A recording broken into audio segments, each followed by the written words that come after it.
कैसा हो अगर पूरी दुनिया केवल एक श्मशान बनकर रह जाए, सभी लोग आपस में लड़कर खत्म हो जाएं, हर तरफ लाशें बिछी हों, पूरी दुनिया में तबाही का मंजर छा जाए। कुछ ऐसी ही है हमारी आज की कहानी। कई सालों की बर्बादी के बाद इंसानों ने अपना अस्तित्व बचाए रखने के लिए एक शहर बनाया। उसी शहर ने एक महान जादूगरनी ग्रेयालिस को जन्म दिया। ग्रेयालिस से कोई भी कुछ भी मांग सकता था। ग्रेयालिस कभी किसी को मना नहीं करती थी, मगर ग्रेयालिस जिसकी भी ख्वाहिश पूरी करती थी वो बर्बाद हो जाता था। उस शहर पे एक चर्च का राज चलता था।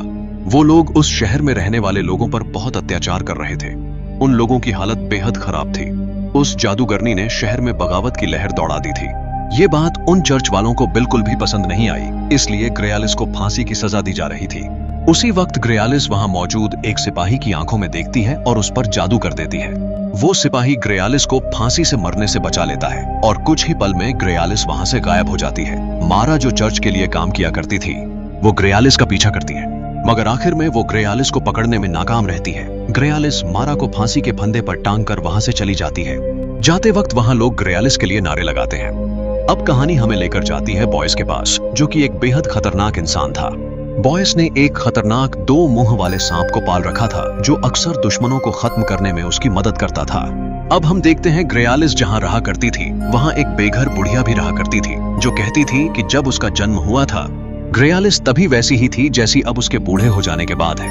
अब ग्रेयालिस से मिलने उस शहर की महारानी मेलांगे अपने खास आदमी जारिस के साथ आती है। असल में वह महारानी चर्च के राजा, जो पूरे शहर पर राज किया करता था, उसे धोखा दे रही थी। वह जानती थी ग्रेयालिस किसी को भी किसी भी चीज के लिए मना नहीं करती, इसलिए वह ग्रेयालिस से कुछ बेहद बड़ी चीज मांगने वहां आई थी। मेलांगे चाहती थी कि ग्रेयालिस उसे ऐसी शक्तियां दे जिससे वह जब चाहे तब अपना शरीर भेड़िए में बदल सके। अब ग्रेयालिस उसकी मदद करने से पहले उसे चेतावनी देती है कि बाद में उसे पछताना पड़ेगा, मगर मेलांगे को इस बात से कुछ खास फर्क नहीं पड़ता। अब ग्रेयालिस उसकी ख्वाहिश को पूरा करने का वादा करती है और उससे पूर्णिमा तक का वक्त मांगती है। ग्रेयालिस को मेलांगे की ख्वाहिश पूरी करने के लिए इस शहर से बाहर जाने की जरूरत थी, जिसे लॉस्ट लैंड्स नाम दिया गया था। ग्रेयालिस किसी शेप शिफ्टर, जो अपना शरीर एक भेड़िए में बदलता हो, उसे पकड़कर उसकी शक्तियां छीनने का प्लान बनाती है। मगर लॉस्ट लैंड्स की एक दिक्कत थी। शहर से बाहर जाते ही कुछ ही दूरी पर हर तरफ अजीब से जादुई प्राणी राज किया करते थे, जो वहां पहुंचने वाले हर एक इंसान को खत्म कर देते थे। महारानी मेलांगे के वहां से चले जाने के बाद उसका खास आदमी जारिस ग्रेयालिस के पास पहुंचता है। जारिस उसे एक बेशकीमती घड़ी देकर उससे एक मदद मांगता है। ग्रेयालिस किसी को भी मना नहीं करती थी, इसलिए वह उसकी मदद करने के लिए भी तैयार हो जाती है, मगर जारिस उससे महारानी मेलांगे की ख्वाहिश न पूरी करने को कहता है। अब न चाहते हुए भी ग्रेयालिस को उसकी बात माननी पड़ती है और उसके बाद जारिस भी वहां से चला जाता है। अब ग्रेयालिस अपनी शक्तियों की मदद से अपने शिकार भेड़िए को देखती है, जो लॉस्ट लैंड्स में रहा करता था और वहां पहुंचने वाले लोगों को खत्म कर दिया करता था। अब कहानी हमें दिखाती है इस शहर को बनाने वाले ओवरलॉर्ड को, जिसने पूरे शहर पर कई सालों तक राज किया था। वह अब बूढ़ा हो चुका था और उसकी हालत बेहद खराब थी। मेलांगे उसकी बीवी थी, मगर अक्सर उसे ताने मारा करती थी और उसे जलील किया करती थी। अब हम देखते हैं बॉयस और महारानी मेलांगे का अफेयर था, जिस पर ओवरलॉर्ड को शक भी था। ओवरलॉर्ड ने कई बार अपने आदमियों को उसे पकड़ने भेजा, मगर बॉयस के लिए उन्हें खत्म करना कोई बड़ी बात नहीं थी। अब ग्रेयालिस मेलांगे का काम पूरा करने के लिए बॉयस के पास पहुंचती है, जो उसकी मदद करने की काबिलियत रखता था। बॉयस उससे कहता है कि लॉस्ट लैंड्स शहरी लोगों के लिए बिल्कुल भी नहीं है, वहां कमजोरों का जिंदा रहना नामुमकिन है। ग्रेयालिस लॉस्ट लैंड्स पहुंचने के लिए बॉयस को अपने साथ एक गाइड की तरह ले जाना चाहती थी। अब वो लोग आपस में एक समझौता करते हैं कि जो भी शहर के बाहर लॉस्ट लैंड्स में कमजोर पड़ेगा, दूसरा उसे वहीं मरता छोड़ वापस आ जाएगा। अब बॉयस उसके साथ चलने के लिए मान जाता है और उससे वहां जाने का कारण पूछता है। तब ग्रेयालिस उसे सब कुछ बताती है। बॉयस भी उस भेड़िए के बारे में जानता था, जिसका नाम सराडोर था। वो स्कल रिवर नाम की जगह पर रहता था, जहां से कोई भी दोबारा लौटकर नहीं आया। ग्रेयालिस बॉयस को बहुत सारे पैसे देने को तैयार हो जाती है, मगर उसका काम हो जाने के बाद तभी वहां मारा अपने आदमियों के साथ पहुंच जाती है। बॉयस उन पर अपने सांप छोड़ देता है, मगर उसे मारा खत्म कर देती है, मगर वो दोनों वहां से भाग निकलने में कामयाब रहते हैं। अब हम देखते हैं चर्च के लोगों के खिलाफ बगावत बढ़ने लगी थी। जादूगरनी ग्रेयालिस को देखकर लोगों में हिम्मत जाग रही थी, जो चर्च बिल्कुल भी नहीं चाहता था। इस वक्त उनका लीडर पैट्रियार्क नाम का आदमी था। वो लोग अब ग्रेयालिस को पहचानने वाली बुढ़िया को लेकर आते हैं, जो उन्हें बताती है कि ग्रेयालिस से आखिरी बार महारानी और जारिस नाम का एक आदमी मिलने आया था। अब हम देखते हैं बॉयस अपने मरे हुए सांप के लिए बेहद दुखी था। ग्रेयालिस ने उसकी खराब बंदूक भी ठीक करके दे दी थी। अब पूर्णिमा का दिन जब पूरा चांद दिखने वाला था, उसमें केवल 5 दिन बाकी थे। उन्हें अगले 5 दिनों के अंदर अंदर स्कल रिवर पहुंचना था, जहां उन्हें शेप शिफ्टर मिलने वाला था। अब वो लोग ट्रेडिंग पोस्ट नाम की जगह पहुंचते हैं, जहां बॉयज का एक पुराना दोस्त रॉस रहा करता था।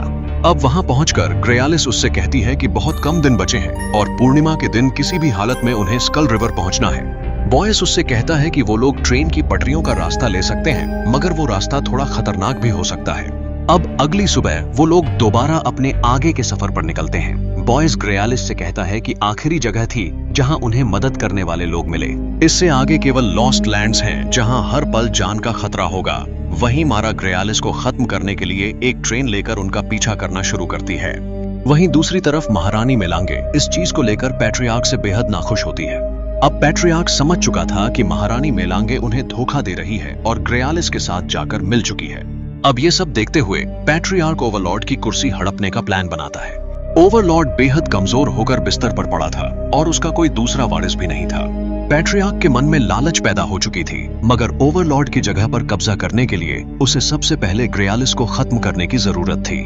अब मारा अपने आदमियों के साथ ट्रेडिंग पोस्ट पर पहुंचती है, जहां वो बॉयस के दोस्त रॉस को पकड़कर बेहद टॉर्चर करती है, मगर वो एक शब्द नहीं उगलता।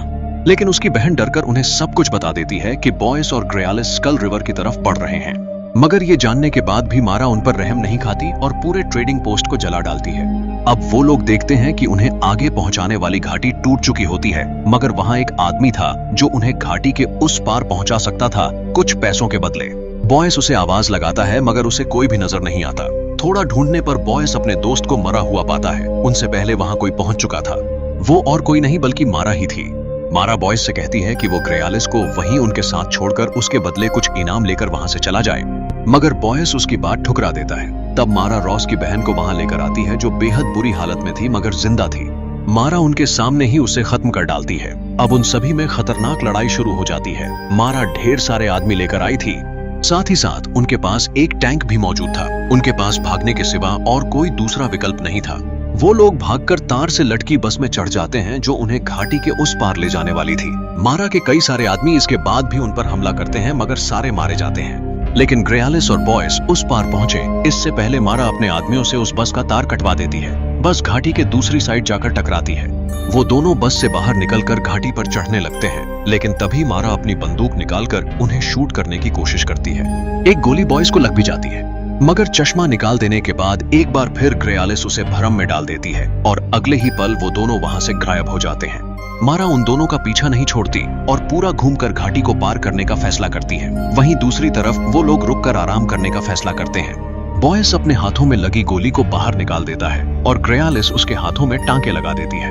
अब बातों बातों में ग्रेयालिस बॉयस से पूछती है आखिर वो यहाँ क्यों आता रहता है। तब बॉयस उसका कोई खास जवाब नहीं देता, बस कहता है कि उसे ये जगह पसंद है। तभी वो दोनों एक चीज नोटिस करते हैं, उन दोनों में बहुत सी चीजें एक जैसी थीं। उनका खून भी बड़ा मिलता जुलता था। अब पूर्णिमा की रात को केवल 2 दिन बाकी थे। वहीं दूसरी तरफ महारानी मेलांगे प्रेग्नेंट हो चुकी थी, मगर ये बच्चा ओवरलॉर्ड का नहीं बल्कि बॉयस का था।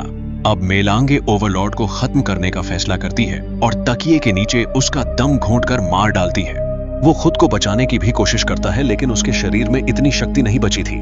अब हम देखते हैं कि वो लोग शैडोज बेने नाम की जगह पर पहुंच चुके होते हैं। तभी मारा अपनी ट्रेन से उनका पीछा करते हुए वहां पहुंच जाती है। उस जगह पर कुछ अजीब से जादुई प्राणी राज करते थे, जो वहां पहुंचने वाले किसी भी इंसान को जिंदा वापस नहीं जाने देते थे। बॉयस जानता था कि उन्हें केवल आग से डर लगता है। अब वो लोग एक सेफ जगह चुनकर वहां मौजूद ढेर सारा पेट्रोल जमीन पर गिरा देते हैं।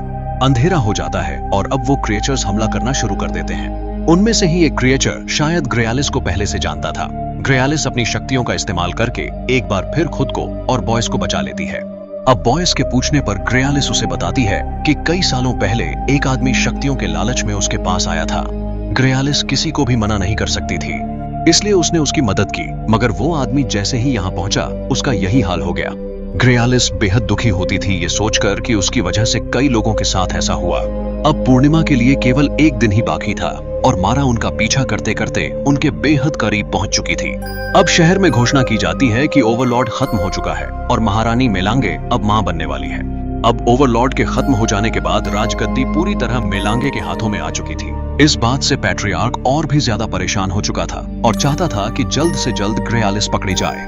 अब ग्रेयालिस और बॉयज ब्रोकन ब्रिज नाम की जगह पर पहुंच चुके थे। मारा ने ट्रेन की रफ्तार और भी ज्यादा बढ़ा दी थी। वो लोग आगे बढ़ ही रहे थे, तभी उन्हें पटरियों पर ग्रेयालिस दिखाई देती है और उसे खत्म करने के लिए वो लोग ट्रेन को नहीं रोकते बल्कि उसकी रफ्तार और भी ज्यादा बढ़ा देते हैं। लेकिन तभी अचानक से वो गुफा खत्म हो जाती है और आगे ट्रेन की पटरियां भी खत्म हो जाती हैं। मारा ट्रेन को रोकने की कोशिश करती है मगर इसका कोई भी फायदा नहीं होता। बॉयस ग्रेयालिस को बचा लेता है मगर मारा और उसके सभी आदमी ट्रेन के साथ ही जलकर मारे जाते हैं। अब पैट्रियार्क मेलांगे से जबरदस्ती राजगद्दी छीनने का फैसला करता है मगर उसके मंसूबों पर जारिस और मेलांगे को पहले से ही शक हो चुका था। अब जारिस पैट्रियार्क और उसके लालच को हमेशा के लिए खत्म कर डालता है। वहीं दूसरी तरफ ग्राइलिस और बॉयस स्कल रिवर पहुंच जाते हैं। वहां हजारों कंकाल देखकर ग्राइलिस बेहद हैरान होती है। अब वो लोग एक छोटी सी गुफा में पहुंचते हैं जहां उन्हें कुछ रहने का सामान नजर आता है, जैसे वहां कोई रहता हो। आज की रात पूर्णिमा की रात थी और आज चांद पूरा नजर आने वाला था। अब वो लोग वहीं रुककर उस इंसानी भेड़िए के आने का इंतजार करते हैं। अब देखते देखते सूरज ढलने वाला होता है। ग्राइलिस अपने जादुई नाखूनों को तैयार कर लेती है। अब वहां बारिश शुरू हो जाती है और कुछ ही देर में चांद पूरा नजर आने वाला होता है। तभी बॉयस वहां आकर अजीब सी हरकतें करना शुरू कर देता है। ग्राइलिस तुरंत ही समझ जाती है असल में वो भेड़िया और कोई नहीं बल्कि बॉयस ही है। ग्राइलिस को बॉयस पर पहले से शक था। आखिरी वक्त में भी बॉयस ग्राइलिस को वहां से चले जाने को कहता है मगर ग्राइलिस उसकी बात नहीं मानती। अब चांद के पूरी तरह नजर आते ही बॉयस का शरीर एक भेड़िए में बदलना शुरू हो जाता है। भेड़िए में बदलते ही बॉयस अपना होश खो बैठता है और ग्राइलिस पर हमला करना शुरू कर देता है। ग्राइलिस अपनी जादुई शक्तियों का इस्तेमाल करती है और उसे भ्रम में डाल देती है। बॉयस को अपने आसपास हर जगह काले पंछी दिखाई देने लग जाते हैं। बॉयस उन पर हमला करता है मगर ग्राइलिस इतने में अपने जादुई नाखूनों से उसे घायल कर डालती है। अब चांद बादलों के पीछे ढकता है और बॉयस कुछ देर के लिए अपने इंसानी रूप में वापस आ जाता है। अब ग्राइलिस उसे पानी पिलाती है और बॉयस उसकी शक्तियों को देखकर बेहद हैरान होता है। अब ग्राइलिस उसे सुला देती है और कुछ ही घंटों बाद चांद एक बार फिर बादलों के पीछे से बाहर आ जाता है और पूरा नजर आने लगता है। मगर तब तक ग्राइलिस बॉयस को सिक्कड़ों से बांध चुकी होती है। ग्राइलिस सब कुछ पहले से जानती थी, इसलिए उसने बॉयस की सारी कमजोरियों का पता लगाकर उसे बेहद कमजोर बना दिया था। लेकिन तभी बॉयस उससे एक ख्वाहिश मांगता है कि वो हमेशा उसके साथ रहेगी अगर वो जिंदा रहा तो।